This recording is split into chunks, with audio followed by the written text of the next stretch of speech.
No começo do episódio 4, vemos o Shimura, que acabou de ser chamado pelo Rei Demônio. Ao perceber isso, ele fica super nervoso e começa a surtar, achando que fez alguma besteira. Ele imediatamente começa a se desculpar, dizendo: eu sei que não sou digno de ser um general. Mas o Rei Demônio olha para ele e responde: o seu maior erro é não ter confiança em si mesmo. Você é digno de ser um general. Na verdade, está fazendo um bom trabalho. Ouvindo isso, o Shimura sente um alívio e pergunta: então, por que me chamou aqui? O Rei Demônio responde: o que você acha da relação entre demônios e semi-humanos? O Shimura pensa por um momento e diz: os demônios levam vantagem porque podem usar magia. Os semi-humanos não gostam disso. O Rei Demônio concorda. Exatamente. A magia é o verdadeiro problema. Por isso, quero que encontre uma forma de todos poderem usar magia. Se os semi-humanos puderem usar também, eles não vão se sentir em desvantagem. O Shimura hesita. A ideia parece boa, mas eu nem sei usar magia. Como vou fazer isso? O Rei Demônio dá um sorriso de canto. Por isso temos as pedras mágicas. Já te dei uma de recompensa antes. Ele entrega outra pedra para o Shimura, e ela começa a brilhar forte. Essa aqui ainda não tem forma definida. Você decide como usá-la. Não se preocupe, vou te dar uma pesquisadora de magia para ajudar. O nome dela é Sylphie. Já falei com ela, mas não a subestime se ela é bem poderosa. O Shimura acena com a cabeça. Entendi.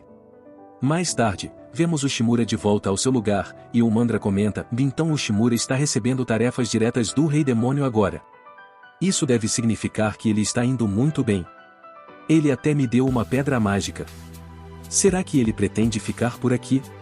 Enquanto isso, o Shimura está explicando como as pedras mágicas funcionam.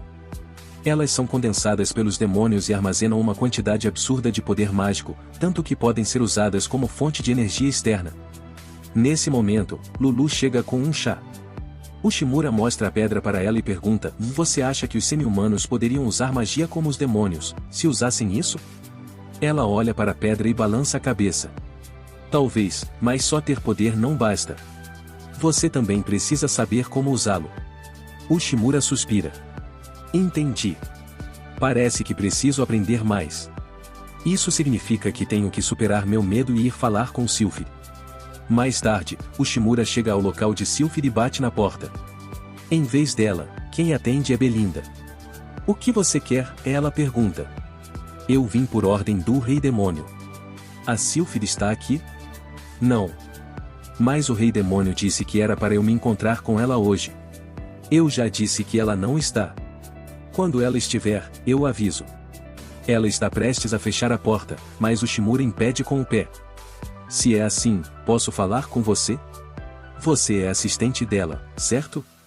Enquanto isso, o Mandra está espiando de longe pensando: asterisco asterisco, o Shimura tá flertando com essa garota.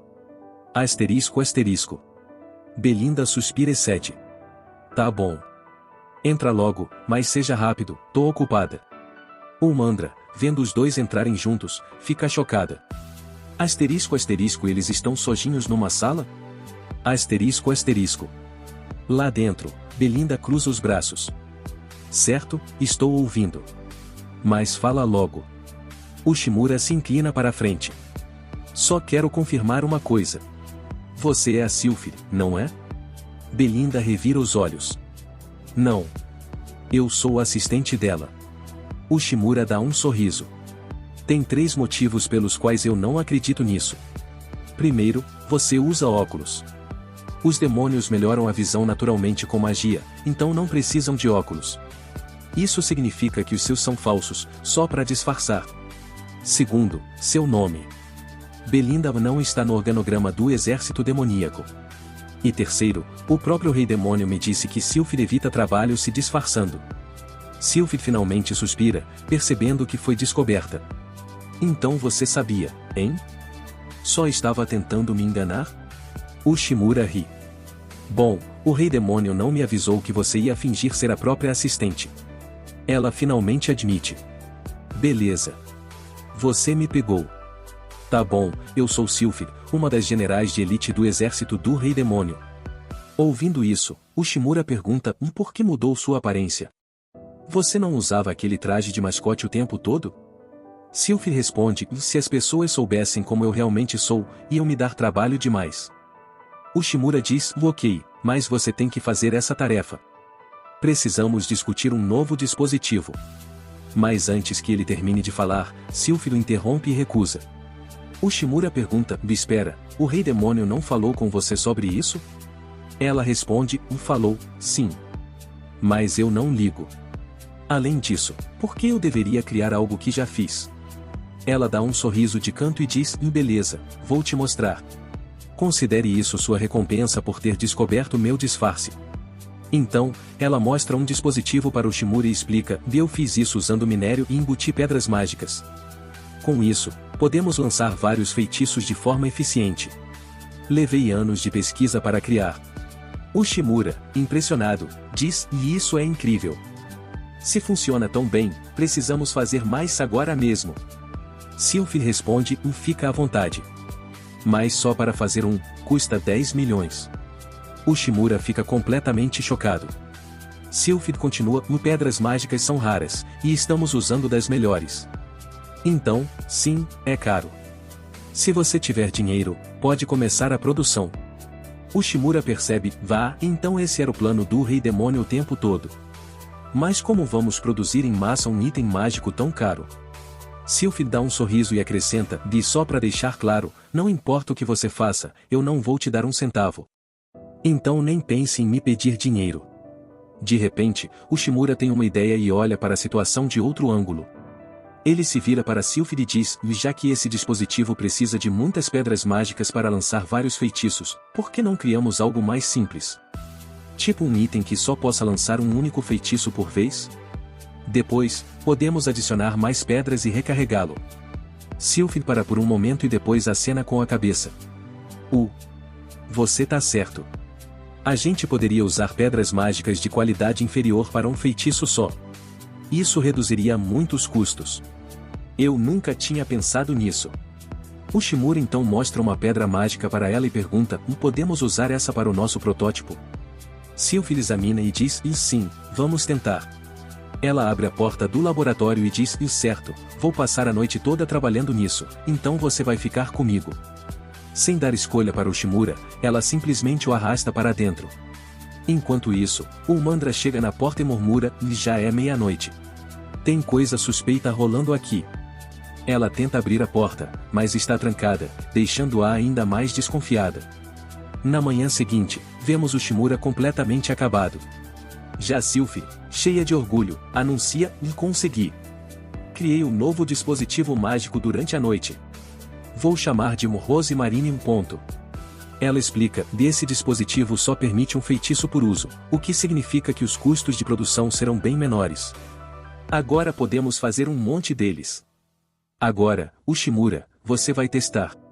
Ushimura, quase dormindo, murmura, ótimo. Mas posso pelo menos descansar um pouco antes? Sylphie dá de ombros. Tá bom. Você tem 1 hora. Aliviado, Ushimura vai pegar algo para comer. Mas, assim que está prestes a abrir a porta, o Mandra entra com tudo, jogando ele para trás. Ela encara ele, o que você ficou fazendo a noite toda? Vendo ele jogado no chão, ela fica ainda mais desconfiada. Espera. O que aconteceu com você? Nesse momento, Sylphie aparece usando seu traje de mascote. Ouvindo a confusão, ela diz, se vocês vão brigar, façam isso em outro lugar. Vendo Sylphie, o Mandra fica confuso e diz, se você tá aqui, então onde foi parar aquela garota estranha? Mas Sylphie responde, só estávamos nós dois aqui. Antes que a situação fique ainda pior, um soldado demônio entra correndo com notícias urgentes. Um enorme bando de pássaros Fotwin está atacando várias cidades. O Rei Demônio ordenou que a gente os derrube. O Mandra, você é uma das lutadoras mais fortes, então precisa ir para a batalha. Depois de dizer isso, o soldado arrasta o Mandra para fora. Sylphie, assistindo tudo acontecer, sorri e diz, essa é a oportunidade perfeita para testar nosso novo item mágico.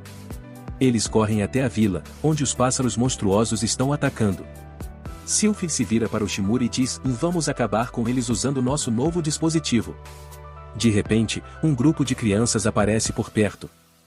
Shimura rapidamente avisa: é perigoso aqui. Se escondam em um lugar seguro. As crianças acenam e correm para se proteger. Sylphid então ajusta o dispositivo mágico para lançar um feitiço de fogo simples e entrega para o Shimura. Ele hesita. Você testou isso para ver se é seguro? Sylphid responde casualmente: não. Mas se falhar, você provavelmente vai perder a mão. O rosto de Ushimura fica pálido. Mesmo assim, ele respira fundo, se prepara para ativar o dispositivo. Ao mesmo tempo, Sylphid começa a explicar como usá-lo. Você precisa imaginar que esta pedra faz parte do seu corpo e que seu fluxo sanguíneo deve circular ao redor dela. Ushimura faz o mesmo e, como resultado, magia de fogo aparece em suas mãos. Ao ver isso, ele fica chocado e exclama: agora eu também posso usar magia. Sylphid, encantada, diz: bom, passamos no primeiro teste. Agora é hora de derrotar esses pássaros. Mas, ao ver tantos pássaros, Ushimura entra em pânico e diz: derrotá-los parece impossível. Para isso, Sylphid responde: calma e se apresse, ou eles vão te atacar. Ushimura então começa a atacá-los com bolas de fogo. Logo, ele lança vários ataques, ficando cada vez mais animado. Ele diz: e mesmo alguém sem poder como eu pode lutar usando esse dispositivo mágico. Esse dispositivo é realmente incrível. No entanto, bem quando Ushimura está usando o dispositivo, ele se quebra. Como resultado, ele não consegue mais usar magia, e os pássaros avançam para atacá-lo. Ushimura sente que está prestes a morrer, mas Sylphid usa seu poder para afastá-los, salvando-o. Ao verificar, Sylphid percebe que o dispositivo mágico quebrou devido à sobrecarga. Ela comenta: então isso significa que pedras de baixa qualidade não funcionam. Ushimura concorda, mas observa que, pelo menos, conseguiram espantar os monstros. Sylphid suspira: sim, mas nosso experimento falhou. Eu achei que ia funcionar. Na cena seguinte, eles decidem ficar em uma vila, onde os moradores oferecem comida para Ushimura. Pegando a comida, ele vai até Sylphid e diz: eu achei que os demi-humanos fossem fisicamente fortes, mas não sabia que havia demi-humanos fracos vivendo nessas vilas. Sylphid responde: sim, essas pessoas são pequenas e fracas, mas são incrivelmente gentis e sempre vivem em paz. Vê-los me lembra porque comecei a criar itens mágicos. Ela então explica: nasci em uma família de mercadores élficos, mas, devido a certas circunstâncias, tive que sair de casa. Enquanto vagava, alguns demi-humanos me ajudaram, mas eles não podiam usar magia e viviam na pobreza. Foi então que comecei a criar itens mágicos e eu queria ajudá-los. Mas, conforme fui ficando cada vez mais ocupada, esqueci o motivo pelo qual comecei a pesquisar. Ela continua: os verdadeiros pesquisadores querem ajudar os fracos, então devemos garantir que nossos planos sempre deem certo. Aqueles pássaros voltarão em breve. Nosso conceito está correto, mas a questão é como podemos derrotá-los sem destruir nossas pedras de baixa qualidade. Ushimura começa a pensar profundamente e volta para a taverna, onde encontra a solução para todos os problemas. Ele percebe que, às vezes, até mesmo coisas aparentemente inúteis podem ser úteis.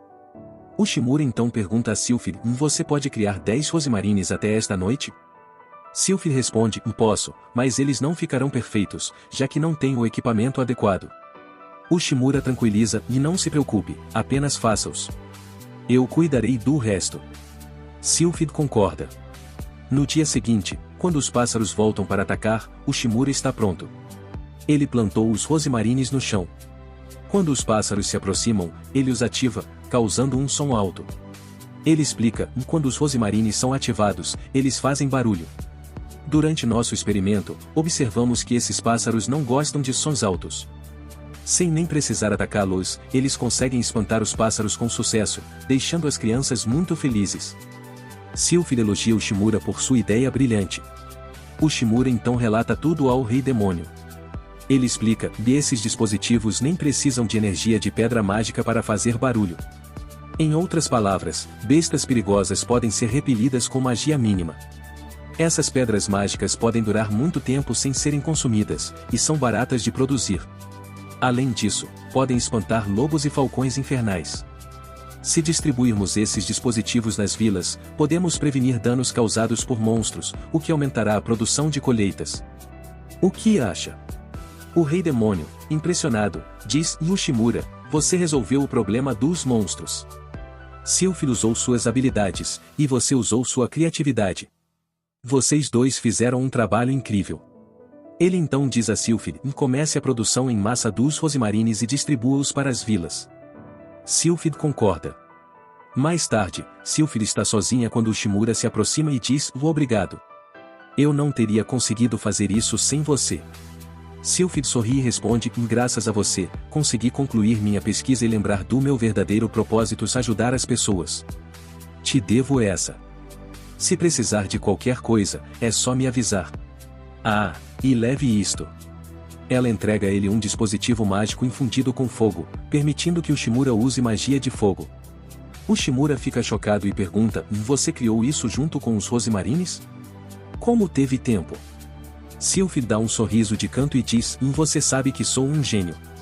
Não se preocupe comigo, apenas use isso com sabedoria. Ao ouvir isso, o Shimura fica radiante. De volta ao seu quarto, o Shimura planeja fazer mais trabalho. Mas, de repente, o Mandra arromba a porta, fazendo com que ele caia. O Mandra, furiosa, diz: Lulu me contou que você estava pesquisando com Sylphid. Por que não me avisou? Mas então ela nota a pedra mágica que ele lhe deu e sorri maliciosamente: bem, já que você me deu isso, significa que será leal apenas a mim, certo? No entanto, ela de repente percebe que o Shimura desmaiou. Entrando em pânico, ela o sacode e pergunta: o que aconteceu? Foi Sylphid que fez isso com você? Mas o Shimura continua inconsciente, incapaz de responder. E com isso, este episódio chega ao fim. Se você gostou, não se esqueça de curtir o vídeo. Se é novo no canal, inscreva-se. Nos vemos no próximo episódio. Até lá, tchau tchau.